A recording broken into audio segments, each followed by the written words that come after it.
You could lose up to 40% of your RRSPs and you might not even know it. In this video, I will show you why and how you can help stop it from happening to you. Let's get going.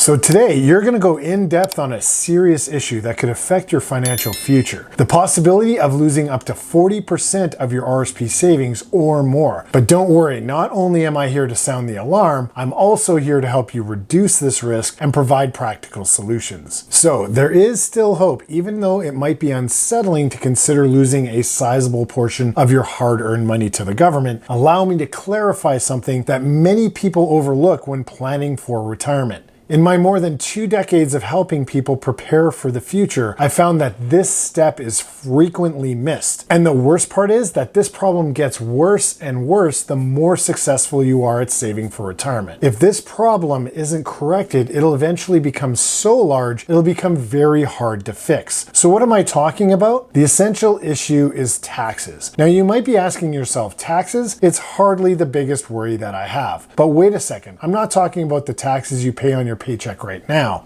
I'm talking about a tax liability that builds throughout your lifetime. Now, the primary reason for investing in an RRSP is to reduce your income tax liability during your higher income years so that when you are in retirement and you need money for bills and you aren't working anymore, your tax liability could be lower. However, take a look at this chart which shows the marginal income tax rates for all of the provinces, and we will look at Ontario to be specific. Let's take a close look at the green area, which shows the income levels from lowest to highest. It's located on the left side of the chart. As you proceed through the page, so does your income. But here's where it gets interesting. The income tax percentage that you pay on the progressive amount you make is shown by the red region. To put it very simply, your tax burden increases with the level of your income. So what about the other tax tables on the right? Well, they explore many kinds of income taxes, such as interest income, capital gains, and dividends. However, our main concern is figuring out what this entails for your income tax payments. Basically, you're trying to save more money as your income increases. Let's assume that your starting tax rate is 53.53%. You can reduce your overall tax burden by making an RRSP contribution, which essentially lowers your taxable income. This is one of the main reasons to make an RRSP investment. Of course, preparing for retirement is the other equally important reason. It's a widely used strategy that helps ensure that you have enough money to sustain yourself in your later years. And I don't know a lot of people who want to be unprepared for retirement when they reach that age. So your choice to prioritize RRSP contributions is generally a good one, in line with sensible financial planning guidelines. But tax minimization is the reason we tend to concentrate mostly on this one element. And of course, effective tax management is the goal here, or at least it should be. So I'm going to give you some insights and you should think about whether or not these apply to you. Let's first talk about the stages of retirement. The accumulation period, which lasts from about age 18 to age 59, comes first. This is when you're working hard, putting money away, and maybe paying off any bills during this time. And during this period, you're probably going to find that there are a lot of conflicting financial priorities. After this, though, you enter what's called active retirement, where you start to use the assets that you've accumulated over the years. I like to call this the red zone of retirement. Why red zone? Well, because during this phase, usually around 5 years before retirement, say from ages 50 to 55 or 60 to about ages 75, you need to be extremely cautious with your finances. Any significant loss during this time frame can greatly impact the rest of your retirement. Before reaching this red zone, you still have a lot of time to recover if you experience any significant losses. And after this period, you're less likely to spend what's left of your savings. Now let's talk about the final stage after age 75 to when you pass away. This is the legacy planning phase, and this is where the biggest problem arises that many tend to overlook. While a lot of attention is devoted to the earlier phases of retirement, as we've discussed, the significance of this final stage is often underestimated. You see, it's very easy for some to completely dismiss this phase by saying things like, "I'll be gone anyway, so why should I care?" But you and I both know that by investing in the RSP in the first place, you're likely to be someone who hates paying taxes, and you probably aren't too keen on sending more money to the government if you don't have to. So what happens when you die? Well, very few people know that when you pass away, all of those registered accounts that you have so diligently sacrificed over the years to contribute to, saved for, and earned are generally included in your final tax return, with the exception of the TFSA. Realizing this is absolutely critical, as it stresses the importance of comprehensive legacy planning beyond just the accumulation and utilization phases of retirement. It's about helping to ensure that your hard-earned assets are preserved and distributed efficiently, leaving a lasting impact according to your wishes. So while it may be tempting to overlook the end game, addressing legacy planning is essential for helping secure your financial legacy and minimizing your tax liabilities for your heirs. If you're married, your RRIF typically rolls over to your spouse without any tax consequences. However, upon the death of the second spouse, the remaining RRIF assets could face significant taxation, potentially up to 40% or more of the account value, depending on the RRIF size. Let's examine this situation closely by looking at an example through my financial calculator on my website, joemacek.com. You'll gain some insight into how much of your RRIF funds could be subject to taxation upon your passing. Let's explore this together. And by the way, my website, joemacek.com, is a great space where you can explore financial planning, retirement strategies, insurance products, investment options, and a variety of calculators and tools to help you in your financial journey. Now, as we navigate to the calculators and tools section, out of the many different calculators we have, you will find a specific calculator for RRIF withdrawals. Imagine you have a portfolio worth $1 million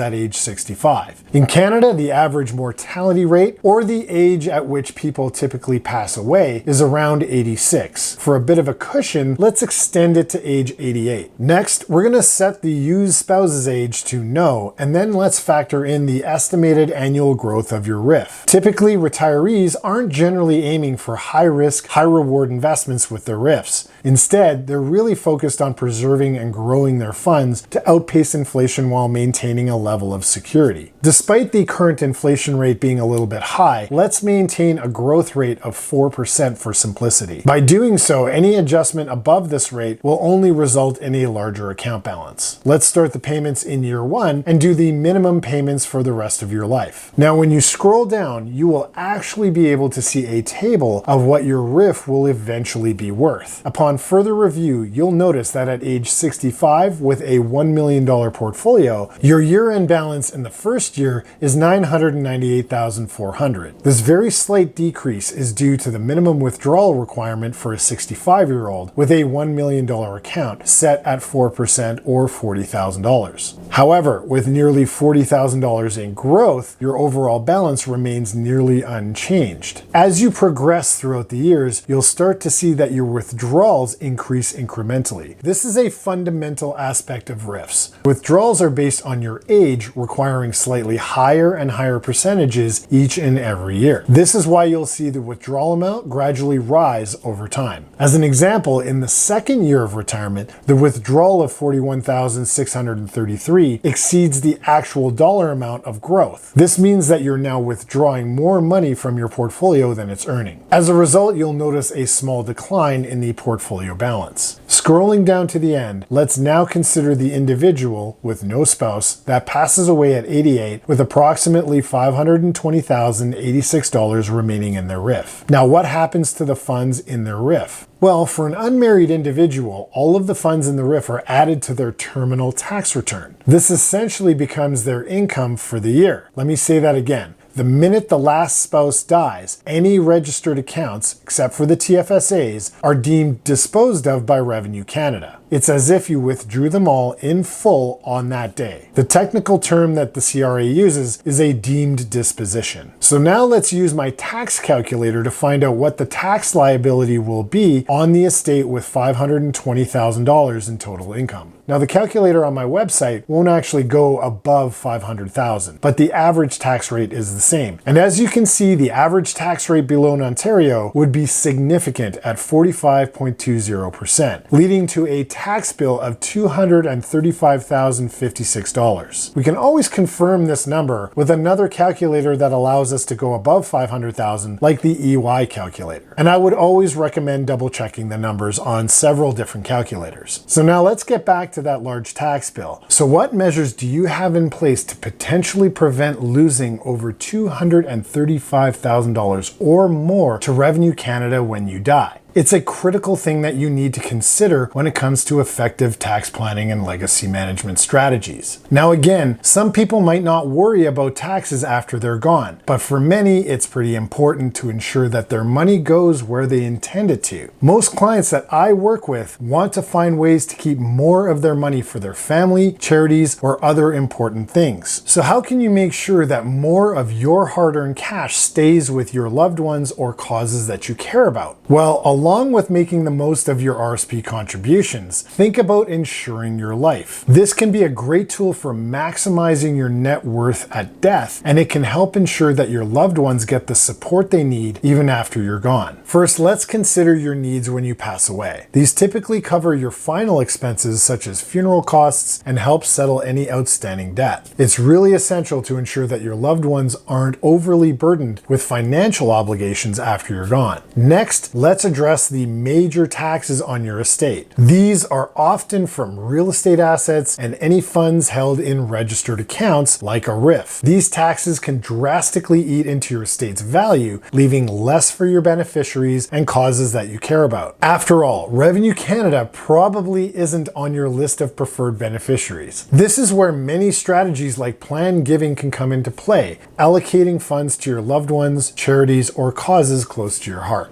Life insurance often gets seen as just another expense, but it's so much more than that. It can be a multiplier for your money, or another way to look at it, you're going to pay the small bill while you're alive to an insurance company so that that insurance company can come in and pay the big tax bill when you pass away. Early in your life, the money you spend on insurance premiums can stretch as high as a factor of 10, but as you age, it probably doesn't stretch that far, maybe only having a factor of 5 or 6 times. But the strategy remains sound. Life insurance is not just about the expenses and income coverage. It's about preserving your net worth that you have worked so hard to build up over the years when you pass away. By paying the likely smaller bill now, you can watch it grow over time, and eventually your life insurance policy can expand to cover all of your final expenses. That means clearing all of your debt, settling your tax bill with Revenue Canada, and leaving something behind for your beneficiaries, charities, and causes that you care about. And here's the kicker. The money from your life insurance policy, depending on how you have it structured, is often tax-free. So while your estate might have to use post-tax dollars to settle its tax obligations, when life insurance is tax-free, it can be a smarter way to offset taxes and ensure more of your wealth goes to where you want it to. Paying taxes to Revenue Canada can be a very painful and costly affair. To determine how much money you'll need to offset these taxes, particularly those stemming from your RRIF and real estate, it's critical to get a financial projection done. I cannot stress this enough, so I do it in almost every video I post. Getting a financial projection done can allow you to see the consequences of your planning decisions before you make them. It's an incredibly powerful exercise that doesn't require much of your time. Now, if you are interested in finding out if you have a sizable tax liability and if it's important for you to keep most of what you've built up, feel free to contact me at any time, as my details are now provided in the description below. Now, there are some financial planners out there that only focus on the financial planning and don't manage the investments. In those cases, you could be spending an additional $4,000 or $5,000 to have a financial projection done when you don't have to. Most reputable investment advisor or portfolio managers out there also manage the investments and generally offer this financial projection as a part of their services. I certainly do for my clients at no extra cost. So here's the solution to minimizing a potential 40 to 45% loss that you might face upon death. By working with an investment advisor or a portfolio manager today to determine your estate's tax obligations in the years ahead,